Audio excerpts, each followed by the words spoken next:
এই যে আনলিমিটেড 81 টাকার বিরিয়ানির মধ্যেও কিন্তু খোয়া ক্ষীর দিচ্ছি আমরা। আরে সাবাস বান্টি দি, এতটা? হ্যাঁ এতটা। আবার এই যে নতুন করে একটা বিরিয়ানি হাঁড়ি রেডি হচ্ছে, একটু আগে বললাম যে দেখিয়ে দেবো পুরো বিরিয়ানি। এই তো দুটো তিনটে বান্টি দি আমাদের ওয়েট করতে বলেছে যে দেখো তোমরা এত বারবার করে জিজ্ঞেস করছো যে কিভাবে ইউজ করি আমি বিরিয়ানিটা, সেটাই দেখাচ্ছি। বান্টি দি কি কি গেছে এর মধ্যে টক দই গেছে, খোয়া ক্ষীর গেছে, ঠিক আছে। আমাদের এই যে গ্রেভিটা দেখো, আমি যে সবাই বললাম, আমি বললাম যে ফুড কালার ইউজ করি না, জুস, এই যে বিরিয়ানি জুসটা, এই যে কাশ্মীরি লঙ্কার গুঁড়ো, সানরাইজের যে কাশ্মীরি লঙ্কার গুঁড়ো মির্চি, এটারই কিন্তু জুস এটা। আচ্ছা আচ্ছা, এটারই জুস।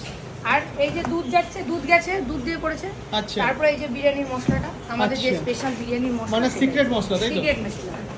আচ্ছা, এর মধ্যে বিভিন্ন টাইপের মশলা তুমি কিনে এনে বানাও? হ্যাঁ, আমরা নিজের বাড়িতে গ্রাইন্ড করি।